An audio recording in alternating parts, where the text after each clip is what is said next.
Olá, seja bem-vindo a mais um Bahia da Gente. Qual o lugar da matemática na vida das pessoas? Tudo bem que muita gente pode até ter calafrios quando ouve expressões como equações, teorema de Pitágoras, funções de primeiro e segundo graus, mas a verdade é que a matemática está presente na vida das pessoas o tempo todo.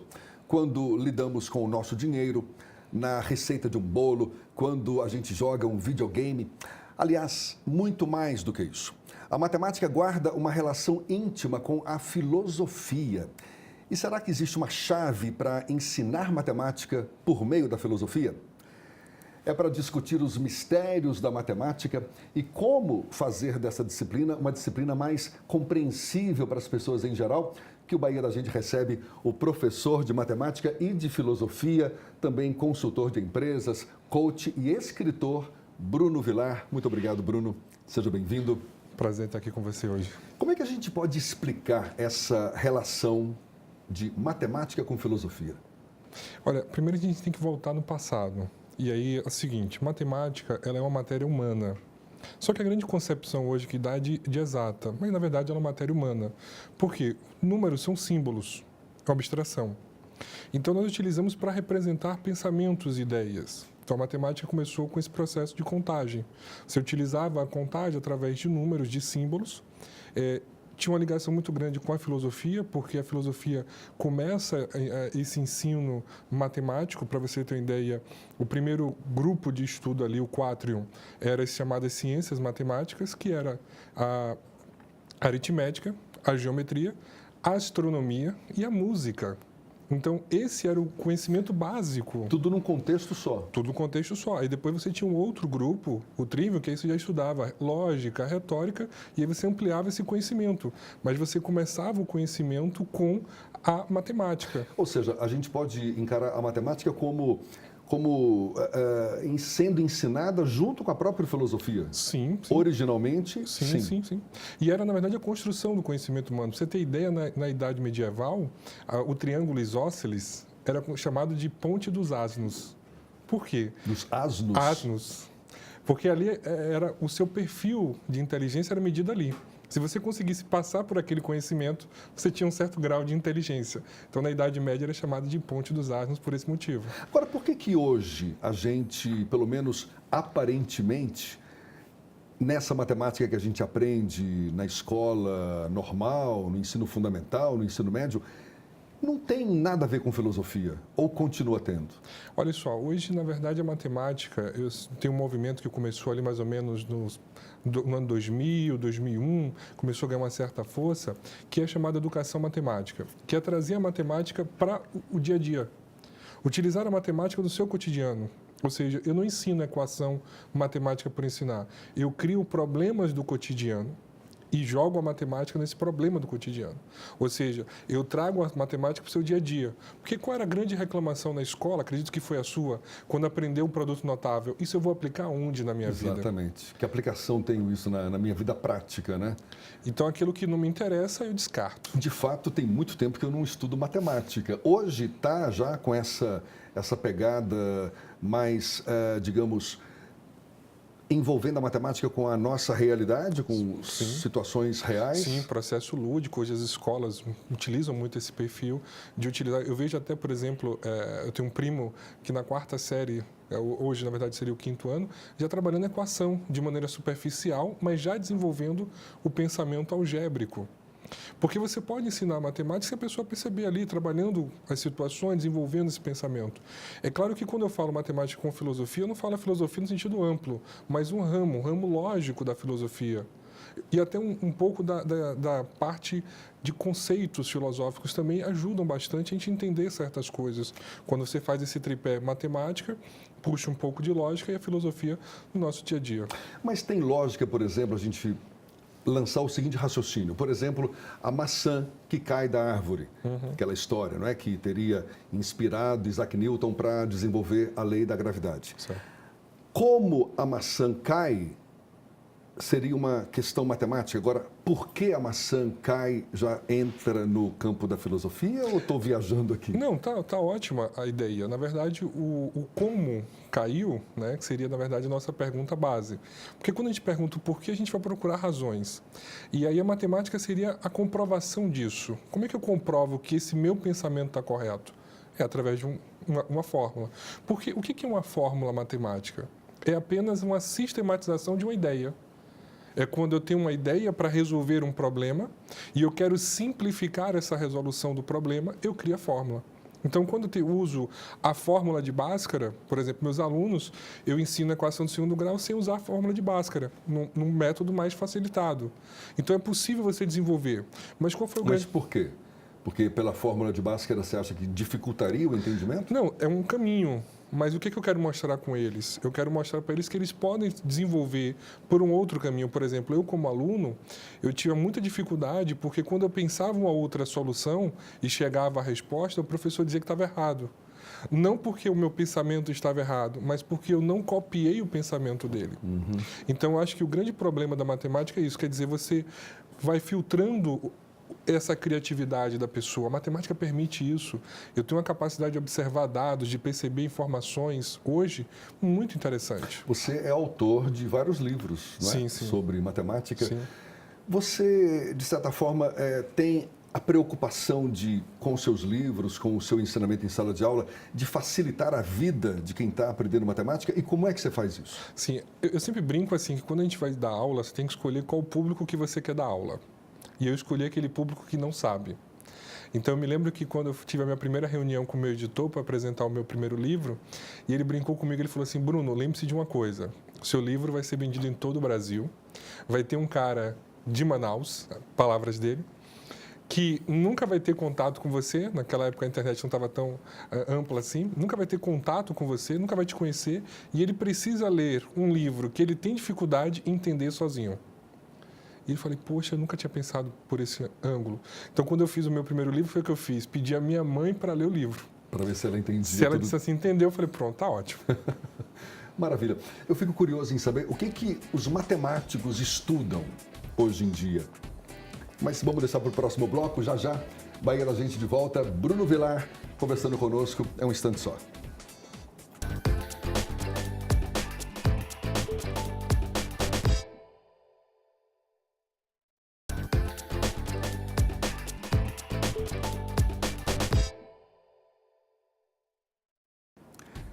Bahia da Gente já de volta, nosso convidado Bruno Vilar, professor de matemática e de filosofia, também consultor de empresas, coach, escritor.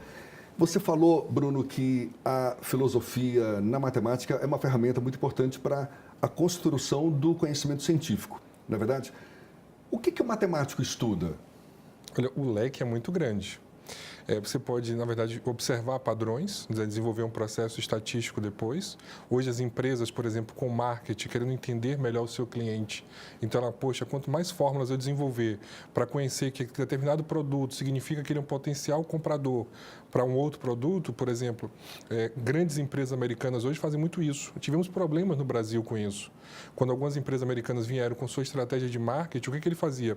Ele pegava um determinado produto, por exemplo, meu livro, que na editora nacional dava 30% de desconto, eles colocavam a 50% de desconto. E aí, sim, mas aí às vezes ele não tinha lucro, às vezes até prejuízo nessa venda. Mas o que ele fazia? Era um potencial cadastro para quando lançasse um celular de alta geração, com um preço mais alto, aquele ser um potencial comprador. Então, quer dizer, desenvolvi o chamado, eu perco aqui um pouco, mas eu ganho um cadastro de um potencial comprador de um produto com preço mais elevado. Então, eu posso fazer essa fórmula matemática aplicando no marketing, por exemplo.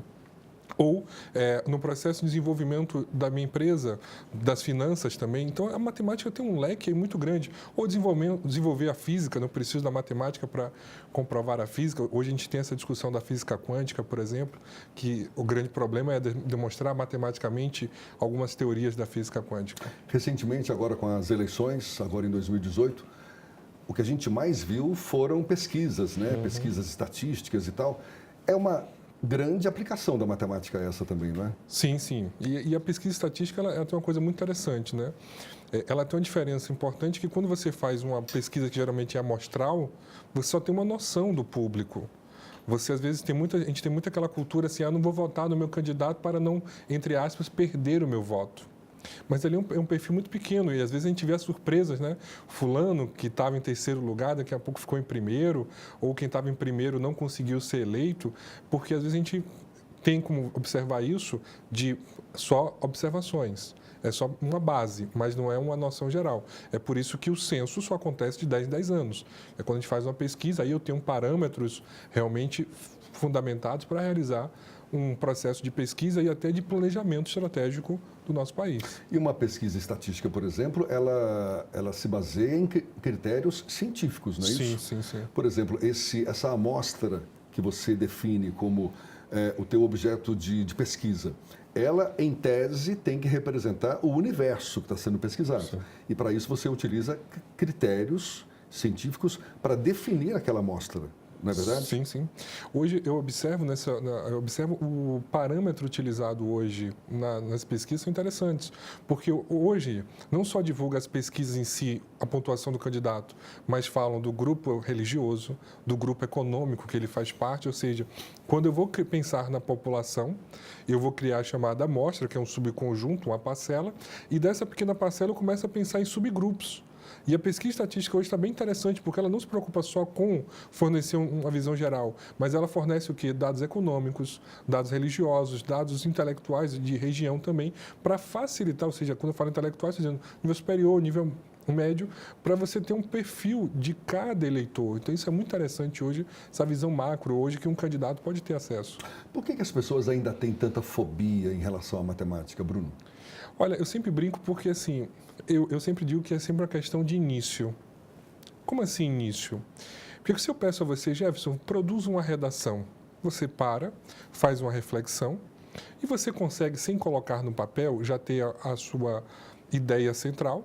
Você vai desenvolver causa, consequência, escolher um determinado parâmetro e você já tem sua redação semi-pronta. Quando você fizer o rascunho, você vai fazer aqueles ajustes ou fazer uma melhora do seu pensamento. E isso acontece na matemática. Quando eu pego um problema, o que eu percebo com os alunos? Eles não querem colocar as primeiras informações no papel. Eles querem resolver todo o problema na cabeça. Poxa, eu fiz a leitura, não sei o que é.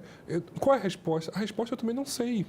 Porque primeiro eu vou pegar os dados, por exemplo, se eu sei que uma situação repetitiva de 3 em 3, 4 em 4 é um MMC. Então, primeiro eu coloco esses valores, descubro o assunto, depois vou calcular. E a matemática tem uma coisa importantíssima. Ela me obriga a ser focado. Porque se eu esquecer um sinal, perco a questão. Perde a questão. Tudo bem, você falou que hoje já existe uma preocupação mais cuidadosa no ensino da matemática, não é? De associar a matemática com situações mais reais, mais cotidianas do nosso dia a dia. Agora, ainda existe digamos, um modelo meio antigo de ensino da matemática, porque pesquisas que são realizadas periodicamente mostram que, por exemplo, no Brasil, o nível de conhecimento da matemática ainda é muito pífio, não é? Ainda é muito pequeno. As pessoas podem até, a maioria delas, pode até ter condições de fazer, somar, multiplicar, dividir e tal, mas um raciocínio mais complexo, mais profundo, deixa a desejar. Isso você acha que é reflexo ainda de um ensino, digamos, equivocado da matemática no ensino normal? Sim, a matemática, na verdade, ela foi ensinada, e eu gosto muito de pegar livros antigos, como um processo mais de cálculo. Por exemplo, resolve a equação de segundo grau, tomam aqui 50 equações, resolva e ponto pronto. Final. Então você cria um pensamento mecânico. Eu não sei o porquê eu estou fazendo isso, eu sei que é assim. O que acontece com a matemática em si, e eu vou até um pouco mais longe do seu discurso, tem pessoas que não sabem multiplicar. Pessoas têm dificuldade com as 4 operações. Né? Então, eu sempre digo assim, matemática são 2 coisas. Primeiro é o trabalho braçal, que eu não consigo ajudar tanto. São as contas, que você precisa desenvolver. E aí é a prática. E aí é um processo mecânico. Um processo mecânico que eu preciso desenvolver. É um músculo, entre aspas, que eu preciso desenvolver. Depois, aí eu posso ajudar você a reconhecer o problema. Porque os professores não ensinam qual é a aplicabilidade. Por exemplo, quando você compra um pão na padaria, você está fazendo uma função ali. Quando você pega um transporte que você vai pagar pela distância percorrida, é uma função. Então, quando eu mostro que a matemática está no seu dia a dia ali, ela ganha uma outra visão. Eu acho que falta despertar essa importância da matemática. Por exemplo, uma das coisas que eu bato muito numa tecla falta o ensino de matemática financeira nas escolas. De noção econômica, as pessoas não têm. O brasileiro, às vezes, ele se preocupa em pagar a parcela. Às vezes, ele nem calcula quanto ele está pagando de juros ali. Por falta de, se eu posso pagar a parcela. Por exemplo, a gente pensa sempre mensalmente. Eu ganho mensalmente tanto. O americano não. Pensa anualmente. Anualmente. Porque ele pensa como um projeto de vida. Legal. Um outro aspecto da matemática que eu não sei se tem a ver com filosofia, sinceramente, mas acho que é tão fascinante quanto é a numerologia, não é? A importância dos números na nossa vida, enfim, vida pessoal e profissional. Queria que você falasse um pouco mais também sobre isso, mas vai ficar para o próximo bloco já já. Bahia da Gente de volta com Bruno Vilar. É um instante só.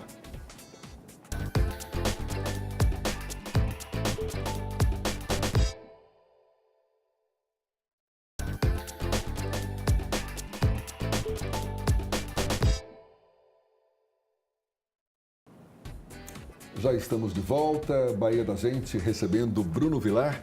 Bruno, você já falou dessa relação íntima que existe da matemática com a filosofia e a numerologia. Que poder é esse que os números têm sobre a vida da gente? Como é que a gente explica esse poder todo? Então, os números têm essa questão dos místicos. A matemática sempre teve esses místicos. Matemático, Pitágoras, um dos grandes místicos, aí vamos dizer assim, que o pessoal conhece. Então, na verdade, a numerologia é o seguinte: através do seu nome, sua data de nascimento, o horário do seu nascimento, eu consigo saber a energia que verbera seu nome. É como diria Platão, a matemática é a linguagem divina nesse sentido ali, né? Mas, deixa eu te interromper logo. Energia com base em quê? Os números têm a sua própria energia também, é isso? Isso, acreditas que sim, tem sua própria energia. Então, 1 é a criação, né? O 2 é o desenvolvimento, 3 a comunicação, 8 é um número muito importante, que é o número da justiça, um número ligado à fartura. E ele deitadinho é o infinito, né? Sim. Então, tem muito essa concepção. Por exemplo, a gente não tem essa cultura ainda muito no Ocidente, a numerologia ainda está crescendo ainda, mas tem a numerologia empresarial, você vai abrir uma empresa, ver se o meu negócio está adepto à numerologia, né? Para facilitar as coisas, vamos dizer assim. Mas, por exemplo, com base em quê que eu chego a essa percepção de que o número 1 é criação, se bem que tem toda uma lógica, né? O número 1 é o primeiro número, que determinado número tem outro significado. É com base em quê que a gente chega a esses significados? É isso. Eu vou falar do sentido mais filosófico da situação. Então, quando a gente fala em teoria, é o seu olhar para dentro. Não de Deus, não confunde com Deus, mas a teoria, o sentido de olhar para dentro. Então, esses místicos que a matemática sempre teve e vários outros, e eu acredito também muito nisso, que a numerologia ela tem um papel importante na nossa vida. Então, por exemplo, eu nasci no dia 1º de março. Então, a minha numerologia diz que primeiro eu tenho a capacidade de liderança. E, poxa, engraçado, e as minhas profissões são profissões de liderança. O meu perfil é um perfil de liderança. Eu nasci em março, 3, que é um perfil de comunicação. Poxa, minha profissão é de comunicação. Professor, comunicador, escritor. Então, assim, eu começo a perceber que tem uma noção. Porque, assim, hoje a gente trabalha numerologia, tem um grupo também que trabalha a astrologia também. Por exemplo, no Oriente, antigamente, quando eu falo antigamente, há séculos atrás, qual era o primeiro presente que a criança recebia? O mapa astral. Era o primeiro presente. O mapa astral dela, não é isso? Para os pais saberem como educar ela. Isso quando? Isso na época de Buda, ou seja, 5 séculos antes de Cristo já existia essa cultura. E aí, um dos casos engraçados é que o Siddhartha Gautama Buda foi um dos mapas mais estranhos da história, porque foi o único mapa que deu 2 caminhos. Siddhartha, que é o Buda original, né? Que deu 2 caminhos, que ele poderia ser um grande rei ou poderia ser um grande mendigo, que a escolha era dele. E aí, por isso que o pai evita que ele conheça o sofrimento para desenvolver o lado do grande rei. Só que no final ele acaba sendo o grande mendigo da história, no sentido cultural. Então, esse mapa astral ou a numerologia permite essa situação, vamos dizer assim, mais mística, mais holística, que hoje está ganhando uma força muito grande, né? Pensar o mundo de uma forma holística. Mas, por exemplo, quando você faz um mapa astral, e chega às suas características e tal, isso significa que você está fadado também a ter aquelas características para o resto da vida? Ou seja, se você não está satisfeito com aquele mapa astral, você não tem como modificá-lo? Não. O mapa astral é como se fosse, vamos dizer assim, um parâmetro para como você vai sair. E claro que eu tenho características positivas e negativas, e o nosso objetivo, sempre, aí eu vou citar Aristóteles, é o equilíbrio. Então, na hora que eu conheço que eu tenho um potencial para ser egoísta ou para ser vingativo, que está no meu mapa, eu vou desenvolver uma qualidade positiva nisso. Então, eu acho que o mapa astral não como um perfil de eu sou assim, vou morrer assim, entre aspas, Gabriela, né? Mas como uma ferramenta que te orienta... De autoconhecimento. De autoconhecimento e que te orienta para o seu desenvolvimento, a partir do autoconhecimento, obviamente. Eu até brinco, né? Eu sou pisciano, com sol e lua em peixe, ou seja, meu lado sentimental é muito pisciano. Aí é engraçado, poxa, meu signo é peixe, ou seja, ligado aos sentimentos. Eu faço meu teste com a ti, o que é que deu? Sentimentos. E aí você começa a ver que quando eu faço testes psicológicos, tem uma certa semelhança com esse processo. Eu acho isso interessantíssimo. Então, poxa, quando você começa a pesquisar, e a matemática, a estatística vai dizer, ajuda bastante no se autoconhecimento.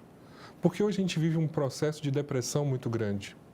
Porque a gente vive hoje uma ansiedade. Porque o depressivo é aquela pessoa que está presa ao passado. O ansioso está preso ao futuro. E a gente está sempre querendo saber e sem se conhecer. E eu acho que a astrologia, a numerologia, permite esse autoconhecimento muito importante. Pois é, você falou aí do mapa astral, que tem a ver com a astrologia, mas a numerologia não necessariamente com os astros. Não trabalha com os astros. Ou seja, você pode fazer um perfil da pessoa com base na numerologia, levando em conta o nome, também data de nascimento, alguns... quais são os parâmetros assim, principais? O nome, né, soltei o nome de nascimento, vamos dizer assim, a data de nascimento, e ali você faz o seu número da alma, o seu propósito de vida, qual é a sua missão. Por exemplo, existe uma teoria do triângulo divino, que é pegar o teorema de Pitágoras, e ele dividiu a nossa numerologia em 3 fases, criança, adulta e velhice. E ele mede a energia de cada uma fase daquela. É como se fosse assim, olha, Jefferson, você vai passar por uma crise, o seu mapa está mostrando aqui que vai ter uma crise, mas aí você tem um livre-arbítrio. Eu posso pegar essa crise e fazer dessa crise a melhor coisa da minha vida ou fazer isso para me entristecer. Mistérios atrás de mistérios. E a matemática é um grande mistério. Não tenha dúvida, mas é fascinante ao mesmo tempo, né? Sim, eu adoro por isso. É fascinante. Bruno, muito obrigado. Sucesso para você, que continue fazendo da matemática algo menos complicado, que acho que as pessoas em geral vão agradecer. Você tem quantos livros? São 10 livros já. 10 livros. E tem um já engatilhado aí? Tem. Sempre tem alguma coisinha engatilhada. Sempre algum engatilhado, né? Sim, tem. E você aborda temas variados, mas basicamente... Eu tenho um livro, hoje eu escrevo na matemática básica, eu tenho um livro, raciocínio lógico, eu tenho um livro também, e tenho participação em filosofia do direito também, numa coletâneazinha, então eu estou sempre ali brincando com a matemática, com a lógica, com a filosofia. Aliás, você é especialista em direito público também, não é isso? Isso. Ou seja, atua em diversas áreas, colocando em prática que a matemática te permite várias áreas de atuação. Na verdade, eu sempre digo que eu acho que minha especialidade hoje maior é a lógica em si, né? Eu acho que eu cresci profissionalmente com a lógica e tento ver a lógica através de tudo, através da numerologia, através de qualquer outra coisa. Eu acho muito legal esse pensamento lógico, que eu tento ajudar a desenvolver cada vez mais e trazer essa lógica também para o dia a dia, que é muito importante. Bruno Vilar, professor de matemática, de filosofia, consultor de empresas, coach, escritor. Mais uma vez, muito obrigado. Sucesso para você. Obrigado. Muito obrigado a você também, que acompanhou esse nosso bate-papo. Até uma próxima, então. Tchau, tchau.